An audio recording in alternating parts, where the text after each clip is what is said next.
Settlers 7 is a real-time strategy that makes you king or queen of your very own kingdom. As the all-powerful, it's your job to attract new settlers, revive the kingdom, increase its prestige, and take out other kingdoms nearby. When you first kickstart the game, you'll see a handful of game modes to play with.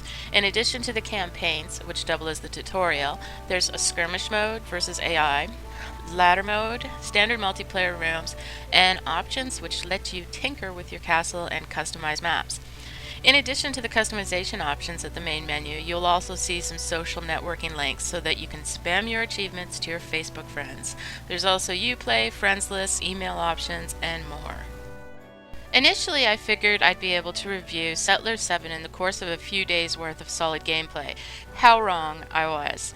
At first glance of the campaign missions, the game seemed very simplistic, perhaps even to the point of being slightly boring. But as you progress, you see that there are so many hidden complexities. The basic gist of the game seemed to be build a castle, build a farm, hire a baker, use your military to take over neutral ground, and eventually your opponents. But in reality, that isn't even a fraction of what Settlers 7 is all about. Each mission unfolds new features and options. Fortunately, the gameplay mechanics are easily retainable. The campaigns start off slowly, sometimes a little too slowly, but I cannot stress enough how important I feel it is to complete the single-player campaigns before moving on to the multiplayer games, or playing full rounds against the AI. The more I play, the more I learn, and the more complex the game becomes. But the more complex it becomes, the more enjoyable it also becomes. Settlers 7 is a maze of assembly lines and branches of employ, side quests, rewards, and achievement unlocks.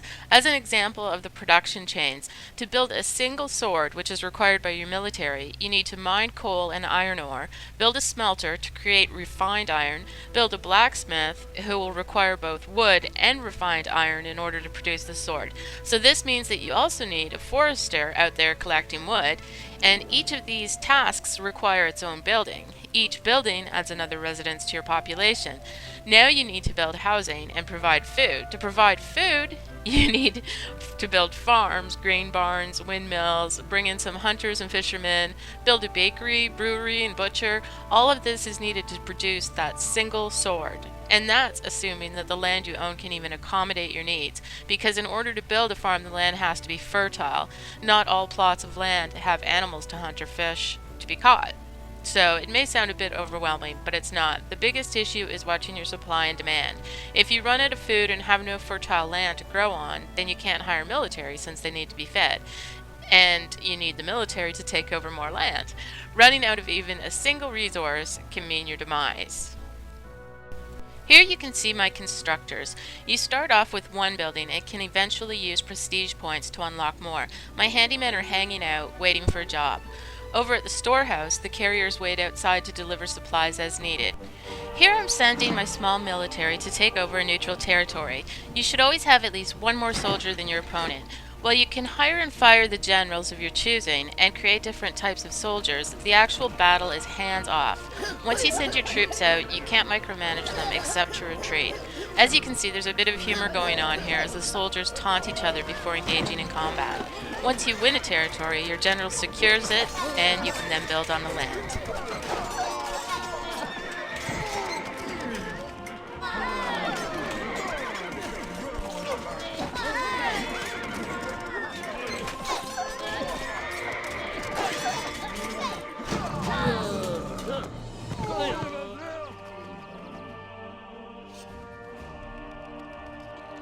Time for some pros and cons.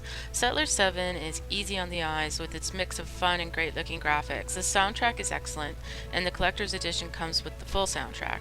Gameplay is complex but easy to grasp and hold onto.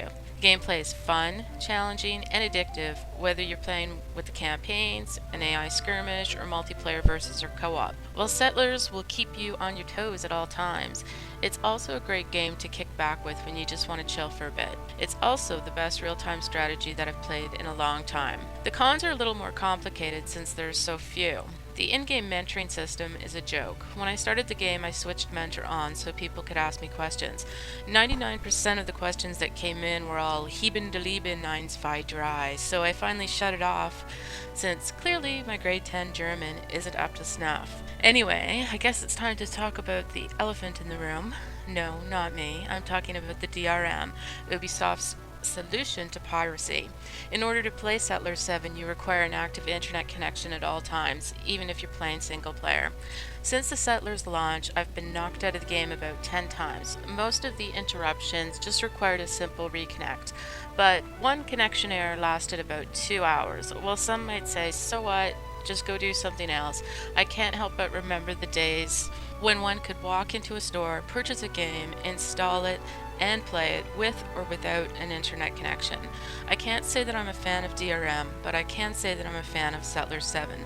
That puts us in a tricky spot in trying to figure out how many negative review score points the burden of DRM is worth. Well, Blue Byte did an awesome job with the game. Ubisoft kind of screwed it up a bit. Without the DRM, I would probably give the Settlers 7 a near perfect score, 4.5 out of 5. But with DRM taken into consideration, I'm still going to be generous with a 4 out of 5, but it kind of pains me to do it. I know some of you would probably like to see the game receive a negative score due to the DRM, but seriously, it's way too much fun. Can't help myself. 4 out of 5 it is.